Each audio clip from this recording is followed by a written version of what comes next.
हाँ, नमस्ते दोस्तों। देखिए अभी अभी क्या हुआ है कि जो भारत में सरकारी नौकरियों का जो शिखर होता है, सबसे जो महत्वपूर्ण नौकरी होती है वो यूपीएससी की सिविल सर्विस की परीक्षा होती है।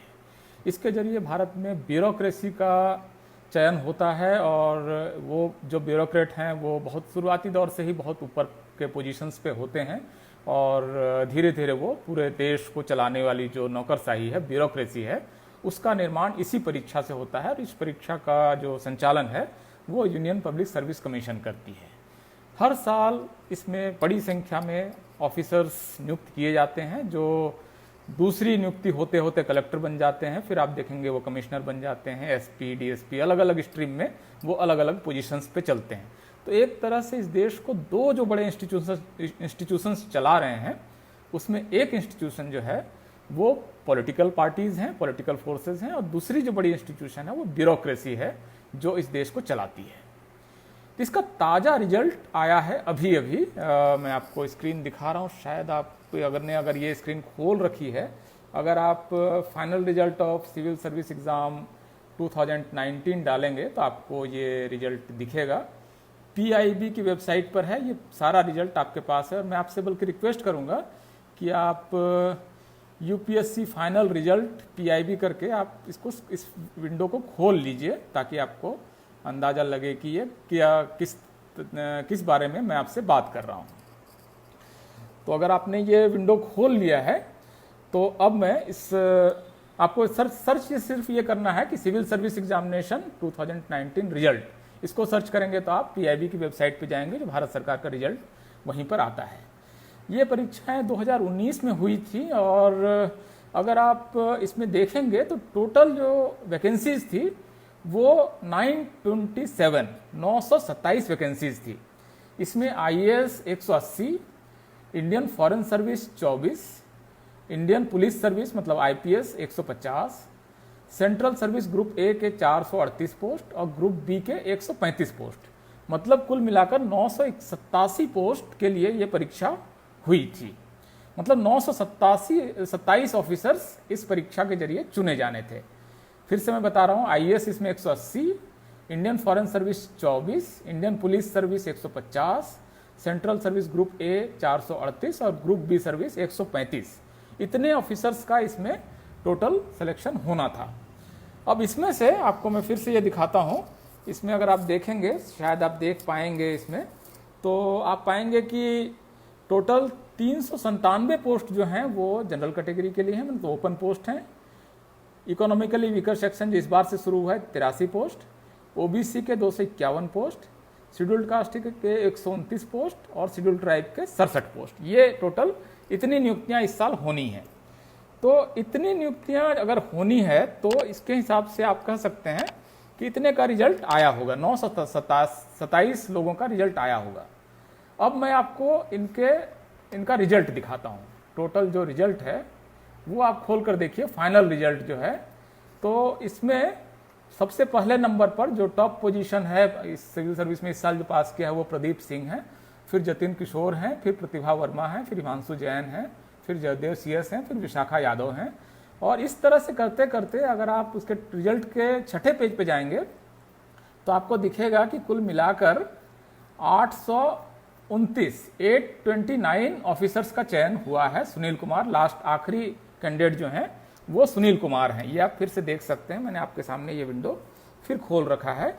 829 टोटल और इसके बाद कंक्लूडेड लिखा हुआ है। इसका मतलब कि 829 अफसर्स की लिस्ट यूपीएससी ने जारी की है। Union public service commission, new Delhi 69, 4 अगस्त 2020 ये रिजल्ट आपका जारी हुआ है।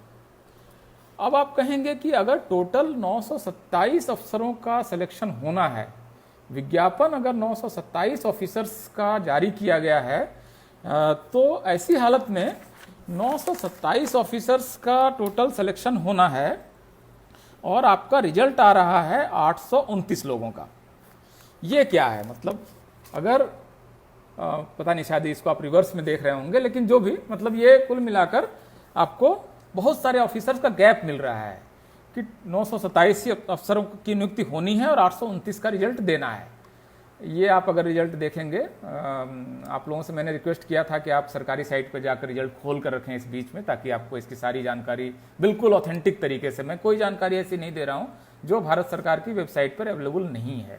जैसे ये बता रहे हैं, जैसे मैं पढ़ रहा हूँ प्रेस रिलीज भारत सरकार की, based on the results of the written part of civil service examination 2090 held by the Union Public Service Commission in September 29 and the interviews for personality test following is the order of merit for IAS, IFS, IPS and Central Service Group A and B officers। अब इसका point 2 है, a total number of 829 candidates have been recommended for appointments as per following breakups।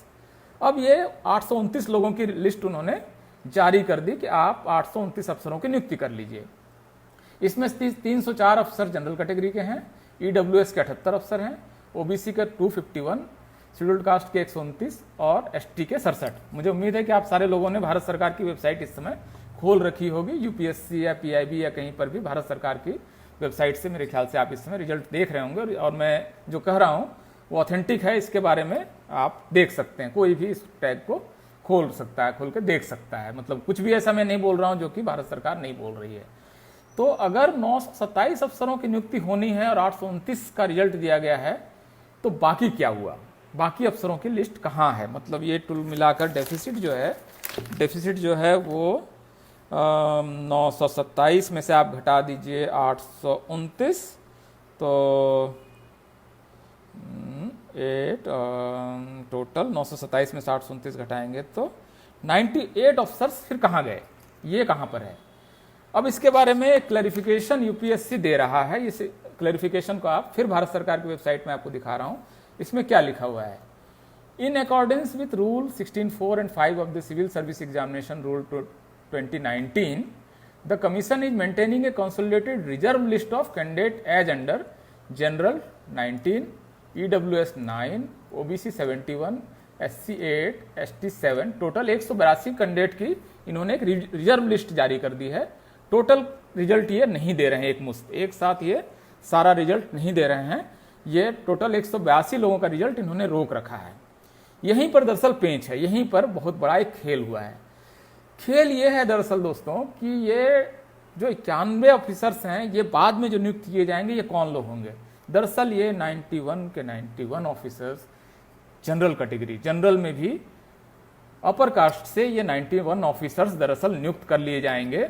और इस तरह से आपका इस reservation का पूरा जो कॉन्स्टिट्यूशनल फ्रेमवर्क है, इसका उल्लंघन हो जाएगा। ये हुआ क्या है? ओबीसी में 71 की रिजर्व लिस्ट क्या कहती है? क्यों ओबीसी के 71 कैंडिडेट रिजर्व लिस्ट में है? आर्य अभिषेक कह रहे हैं कि फिर से बता दो भाई। मैं पूरा करने के बाद एक बार संक्षेप में एक बार रैपअप फिर से दूंगा, तो जो लोग बीच में जुड़े हैं वो एक बार इसको फिर से सुन ले सकते हैं। मैं आपको ये डिटेलिंग अभी दे रहा हूं, जिन लोगों ने शुरू से देखा है और भारत सरकार की वेबसाइट वो खोल के बैठे हुए हैं, तो उनका समय मैं खराब नहीं करना चाहता हूं। दरअसल हुआ ये है कि ये जो कैंडिडेट हैं, ओबीसी के 71, शेड्यूल्ड कास्ट के 8 और सिविल ट्राइब के 3 और ईडब्ल्यूएस के 9, ये वो कैंडिडेट हैं जो जनरल मेरिट लिस्ट में आ गए हैं। अब चूंकि ये जनरल मेरिट लिस्ट में आ गए हैं और इनको बाहर रखना है, इनको अगर ऑलरेडी ये 91 कैंडिडेट को अगर ये कैंडिडेट को एडजस्ट कर लेते हैं जनरल मेरिट में, तो जनरल कैंडिडेट की संख्या दरअसल घट जाएगी और जो जनरल कैंडिडेट जो अनरिजर्व कैटेगरी है वो सिर्फ 40% रह जाएगी। तो मैं अगर सिविल सर्विस में टॉपर भी हूं तो भी मुझे ये ओबीसी कैटेगरी में प्लेस करना चाहते हैं। इसका मतलब ये हुआ कि ये जो कैंडिडेट्स हैं, ये कैंडिडेट्स अगर जनरल कैटेगरी में जाकर अपना स्थान लेते हैं तो जनरल कैटेगरी छोटी हो जाएगी। सिर्फ ये कोशिश इनकी ये है कि जो जनरल कैटेगरी है, जो जिसको कि इन्होंने दरअसल अपर कास्ट कैटेगरी बना दिया है, वो 50% से कम न हो। दरअसल ये रिवर्स रिजर्वेशन है। ये ओबीसी के कैंडिडेट 71 कैंडिडेट अगर इस समय जनरल कैटेगरी में जाकर अपनी सीट ले लें तो वो जो अनरिजर्व कैटेगरी है वो वहां पर वो अपना स्थान ले लेंगे। दरअसल इसीलिए ये सारा षड्यंत्र रचा गया है कि शेड्यूल्ड कास्ट और शेड्यूल्ड ट्राइब और ओबीसी के जो कैंडिडेट जनरल कैटेगरी में अपना स्थान बना ले रहे हैं मेरिट में। अब हो सकता है कि टॉपर जो प्रदीप सिंह है वो ओबीसी हो, फिर आपको जो आपको वर्मा है वो ओबीसी है, आपको ये इस तरह के बहुत कैंडिडेट टॉप में जो ओबीसी एससी एसटी के कैंडिडेट बहुत बड़ी संख्या में आजकल चुन के आ रहे हैं, उनको किसी तरीके से इनको अपनी कैटेगरी के अंदर पुश कर देना है। तो ये जो भारत सरकार कह रही है कि आर्टिकल रूल 16(4) और 16(5) ऑफ सिविल सर्विस एग्जामिनेशन, वो ये कह रहा है कि आप अगर अपनी कैटेगरी में रहेंगे तो आपको अब ये जो कैटेगरी के बाद इनको अपना जो सर्विस चुनना है, यहां पर वो कह रहे हैं कि अगर आपको आईएएस बनना है तो आप अपनी कैटेगरी के अंदर रहिए ताकि आपकी मेरिट लिस्ट ऊपर रहे। जैसे एक कैंडिडेट हो सकता है कि ओबीसी कैटेगरी में उसका जो रैंक है वो ओबीसी रैंक जो है वो 20 हो, लेकिन वो अगर जनरल लिस्ट में जाएगा तो उसकी रैंक हो सकता है कि 225 हो, तो 225 के साथ उसको आईएएस नहीं मिलेगा। तो सरकार ये कह रही है कि आप अपनी कैटेगरी के अंदर रहिए, तब हम आपको आपकी पसंद की सर्विस देंगे। तो ये जो खेल है कि आपको अपनी सर्विस पसंद की चाहिए तो आप अपनी कैटेगरी में जाइए, और अपनी कैटेगरी में जाते ही वो जगह जो है वो अनरिजर्व कैटेगरी का एक कैंडिडेट जाकर ले लेता है। तो इस तरह से ओबीसी एससी और एसटी के कैंडिडेट के साथ बहुत बड़ी हकमारी हो रही है, बहुत बड़ा अन्याय हो रहा है। और एक आईएएस अफसर की आप कीमत समझते हैं, वो अपनी दूसरी सर्विस में कलेक्टर बन जाता है और वो करोड़ों रुपये का बजट और हजारों नौकरियां इधर से उधर करने की हैसियत में पहुंच जाता है। तो एक एक पोजीशन जहां इतनी महत्वपूर्ण है, वहां 71 पोजीशन ओबीसी की, 8 पोजीशन शेड्यूल कास्ट की और शेड्यूल ट्राइब की 3 पोजीशन। मुझे लग रहा है कि आप ये सारे नंबर भारत सरकार की वेबसाइट पर इस समय देख पा रहे होंगे, कृपया उसको आप देखिए, सिविल सर्विस रिजल्ट इस बार का देखिए। तो ये कैंडिडेट को किसी तरह से कोशिश है कि अपनी कैटेगरी के अंदर रहो, ताकि आप जो जनरल मेरिट है वहां पर आप अपना स्थान न लें, इसकी पूरी कोशिश है। और इस वजह से ये इतना बड़ा षड्यंत्र भारत में हो रहा है इतने पढ़े लिखे लोगों के साथ। सिविल सर्विस में जो जा रहे हो, जाहिर है कि बहुत पढ़े लिखे समझदार लोग हैं, वो जो कोचिंग कर रहे होंगे वहाँ उनको टीचर्स बता रहे होंगे कि ये क्या हो रहा है। तो ये हर साल अगर भारत सरकार इस तरह से लगातार ओबीसी और एससी और एसटी के कैंडिडेट्स को कहेगी कि आपको अच्छी सर्विस चाहिए तो अपनी कैटेगरी में जाइए, तो ये कितना बड़ा एक अन्याय हो रहा है। और ऐसे अन्याय को दरअसल छिपाने के लिए ही इस तरह के भावनात्मक मुद्दे उछाले जाते हैं। मंदिर का मुद्दा होगा, कभी आपको कुछ भी अनाप शनाप गाय का मुद्दा होगा, जिससे आपकी नौकरी का कोई लेना देना नहीं है, जिससे आपके रोजगार का कोई लेना देना नहीं, आपके करियर का कोई लेना देना नहीं। इस तरह के मुद्दों को दबाए रखने के लिए दरअसल इस तरह के सवाल उठते हैं। और इसके पीछे इस तरह का जब भी कोई मुद्दा उठे, आप गौर से देखिए और क्या हो रहा होगा। जब ऐसा ही कोई मुद्दा उठेगा तो अचानक से रेलवे का निजीकरण कभी हो जाएगा, अचानक ऐसा ही कोई मुद्दा होगा, उसमें लेटरल एंट्री से 400 नियुक्तियां कर दी जाएंगी, जिसमें कोई रिजर्वेशन नहीं होगा, कोई मेरिट भी नहीं होगा, मनमाने तरीके से आपको उस तरह से मतलब आपके सवालों को पीछे कर दिया जा रहा है। कुल मिलाकर ये षड्यंत्र यही है। और मेरे ख्याल से आप लोग इस रिजल्ट को बहुत गौर से पढ़िए कि क्यों 927 का विज्ञापन आता है और रिजल्ट 829 का क्यों दिया जाता है। आप किसी से भी जाकर पूछिए कि सिविल सर्विस की परीक्षा देने वाले किसी भी कैंडिडेट से पूछिए कि भाई आपने जब परीक्षा दी थी तब 927 का विज्ञापन आया और आपका रिजल्ट 829 का क्यों आया, और ये 182 लोगों का रिजल्ट रोक क्यों लिया गया, और सरकार ये क्यों नहीं बताती है कि 182 लोग कौन है, इसका भी रिजल्ट दे दें, ताकि हमें पता चले कि आखिर कौन फाइनल लिस्ट में आ रहा है, फाइनल लिस्ट में किस तरह से लोग आ रहे हैं। एक एक ऑफिसर की जहां पर इतनी बड़ी हैसियत है, इतनी बड़ी औकात है, वहां पर अगर इस साल जैसे 71 ओबीसी, एससी के 8 और एसटी के 3, मतलब 71 और 11, 82 आईएएस आईपीएस और आईएफएस ऑफिसर और क्लास 1 के ऑफिसर नहीं बन पाए हैं। ये कितना बड़ा अन्याय है आप समझ सकते हैं। मतलब एक आईएएस ऑफिसर्स की क्या ताकत होती है, इससे आप नहीं समझ रहे होंगे, ऐसा नहीं है। तो ये मेरिट के नाम पर एक बहुत बड़ा षड्यंत्र हो रहा है। मेरिट में जो एससी एसटी ओबीसी कैंडिडेट चुन के आ रहे हैं, उनको किसी तरह से पुश कर दिया जा रहा है कि आप जाइए, आप अपने कैटेगरी में जाइए, तब हम आपको अच्छी सर्विस देंगे। क्यों आप ऐसा क्यों नहीं कहते हैं कि सारी जो एससी एसटी ओबीसी के कैंडिडेट हैं, जनरल मेरिट है, ईडब्ल्यूएस है, उसके हिसाब से आप आईएएस आईपीएस आईएफएस की पहली लिस्ट क्यों नहीं बना दे रहे हैं?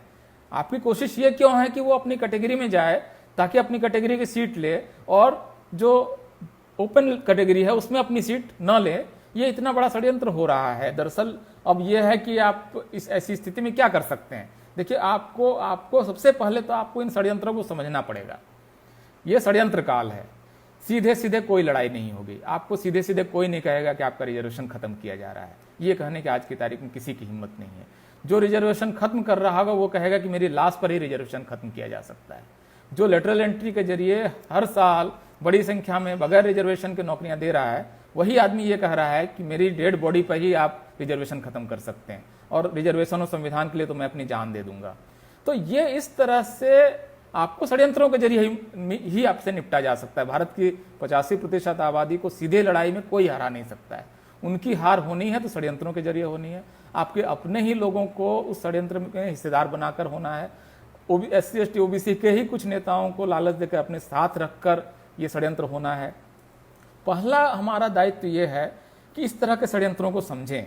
रिजल्ट का हमेशा अच्छे से अध्ययन कीजिए कि हुआ क्या है। विज्ञापन को गौर से पढ़िए कि क्या हुआ है, कितने का विज्ञापन है, कितने रिजर्वेशन है, हो क्या रहा है।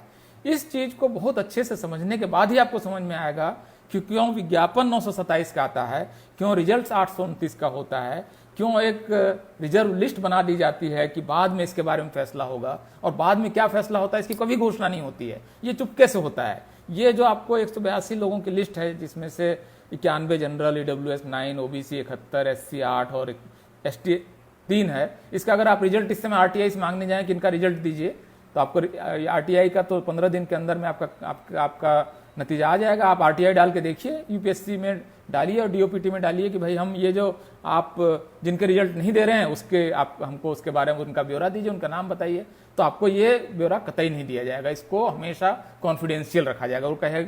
वो कहेंगे कि रिजल्ट की जो प्रक्रिया है वो कॉन्फिडेंशियल है, सिर्फ रिजल्ट जो है वो RTI के दायरे में है। तो रिजल्ट अगर आप नहीं बताएंगे तो हमें कैसे पता चलेगा कि आप ये 98 लोग कैसे नियुक्त कर रहे हैं। तो ये इतना बड़ा षड्यंत्र इस देश के सबसे पढ़े लिखे लोगों के साथ हो रहा है, और इसके बारे में हमारी जागृति की जो कमी है, मेरे ख्याल से ये बहुत गंभीर चिंता का विषय है। और आप PL मीना कह रहे हैं घंटा बजाने में कुछ और मजा है। राकेश वर्मा कह रहे हैं कि बड़े आंदोलन की जरूरत है, क्योंकि सरकार कभी निजीकरण तो कभी लेटरल एंट्री के जरिए आरक्षण खत्म कर रही है। नहीं, ये सारी चिंताएं वाजिब है दोस्तों। ये ऐसा नहीं है कि इसमें हमें नहीं मालूम कि ये हो रहा है। हम में से किस, इवन आप मैट्रिक पास एक बच्चे से पूछिए कि लेटरल एंट्री में अगर नियुक्ति होगी तो आपका रिजर्वेशन कहाँ जाएगा? आप क्लेम ही नहीं कर सकते हैं। वो लेटरल एंट्री से नियुक्ति कर लेंगे, आप कुछ भी नहीं कर सकते हैं। आपको 9 अभी लेटरल एंट्री से ज्वाइंट सेक्रेटरी भर लिए गए जो ब्यूरोक्रेसी के टॉप के पोस्ट हैं, और 9 में से आपको सारे के सारे अपर कास्ट के कैंडिडेट भर लिए गए। आप क्या कर सकते हैं? तो आप मतलब ठीक है, मतलब और सरकार कहेगी कि आरक्षण पर कोई हमला बर्दाश्त नहीं किया जाएगा। मोदी जी ये घोषणा करेंगे कि मेरे जीते जी कोई आरक्षण पर हमला नहीं हो सकता है।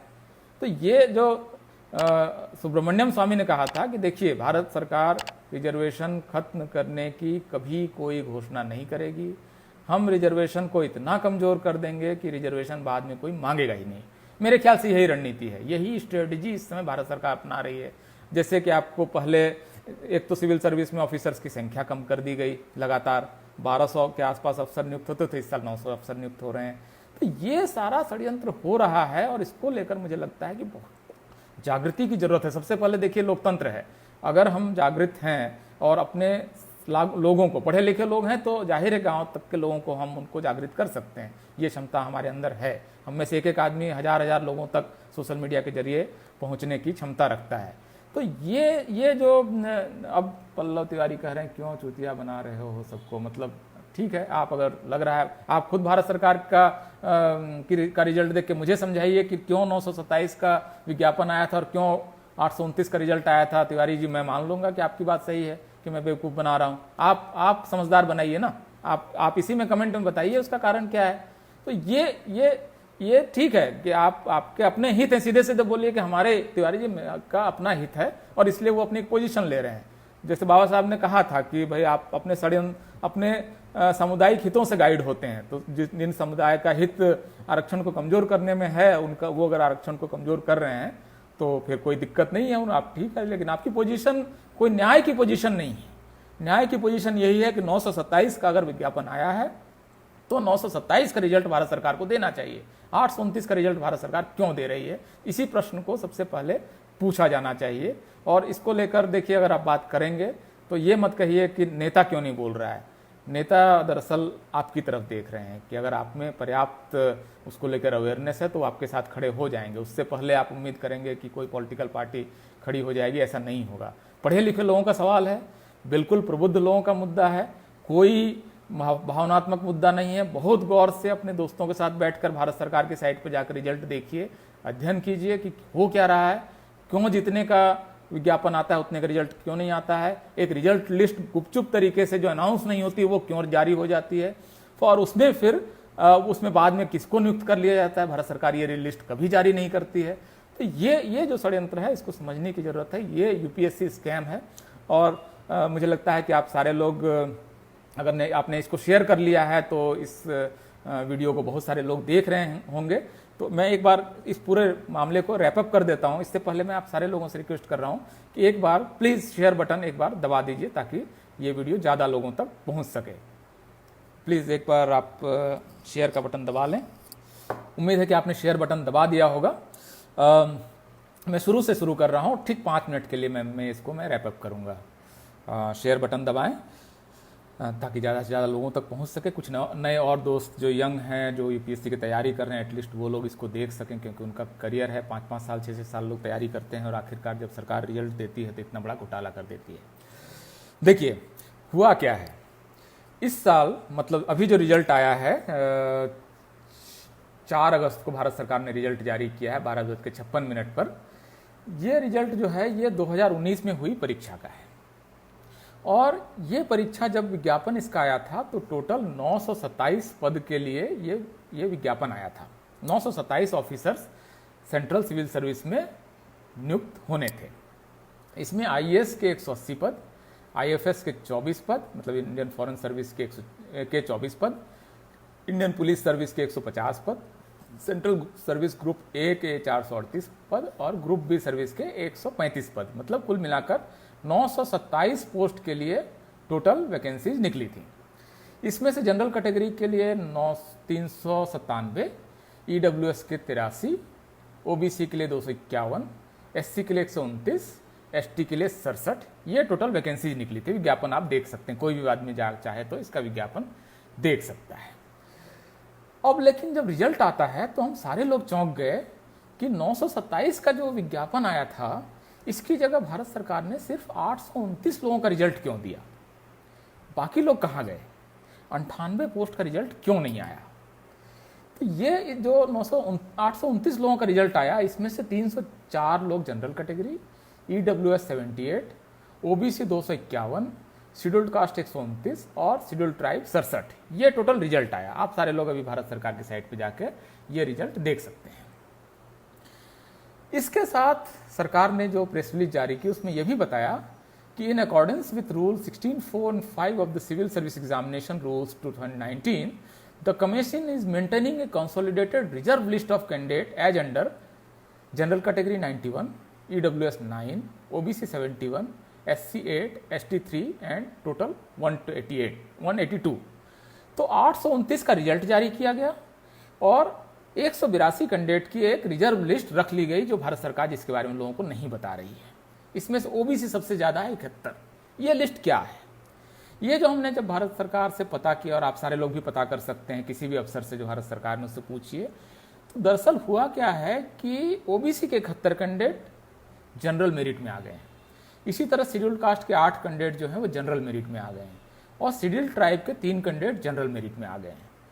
अब भारत सरकार चाहती है कि इन सारे लोगों को इनकी कैटेगरी में रखा जाए और जनरल मेरिट में इनको न जाने दिया जाए, क्योंकि ये सारे लोग अगर जनरल मेरिट में चले जाएंगे तो जनरल मेरिट से सिर्फ 304 अफसर चुने जाएंगे और चुने जाएंगे।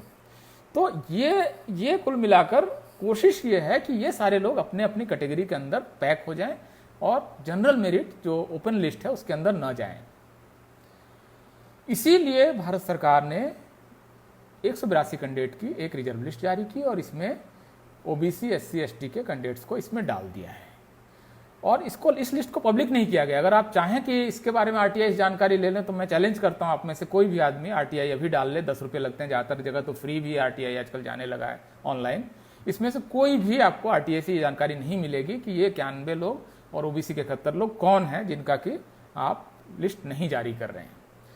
दरअसल भारत सरकार की मंशा ये है कि ये सारे लोग अपनी लिस्ट, अपनी कैटेगरी के अंदर ही कोटा लें और जनरल मेरिट लिस्ट में न जाएं। इनको लालच क्या दिया जा रहा है कि अगर आप ओबीसी हैं और अगर आप अपनी कैटेगरी के अंदर रहेंगे तो आपको अच्छी सर्विस मिलेगी, आपको आईएएस मिलेगी। जैसे कि मैं बताऊं कि ओबीसी की जो एक लिस्ट अगर बनेगी अलग से मेरिट में, तो उसमें ओबीसी कैटेगरी में अगर 10वीं मेरिट लिस्ट में कोई होगा तो वो जनरल कैटेगरी की मेरिट में हो सकता है कि 200वें नंबर पे हो।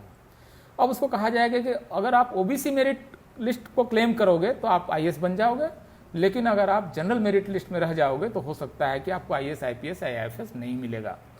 तो ये जो षड्यंत्र है, इसके जरिए कोशिश ये हो रही है कि ओबीसी, एससी, एसटी के लोग अपनी कैटेगरी के अंदर फिक्स हो जाएं और वो जनरल मेरिट को में क्लेम न करें।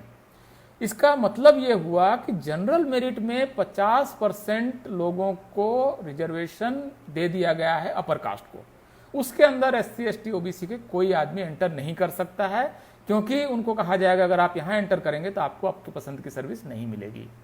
और इस तरह से सरकार ने कुल मिलाकर एससी, एसटी, ओबीसी के 82 ऑफिसर्स को इस साल आईएएस बनने से, आईपीएस बनने से और आईएफएस बनने से रोक दिया है।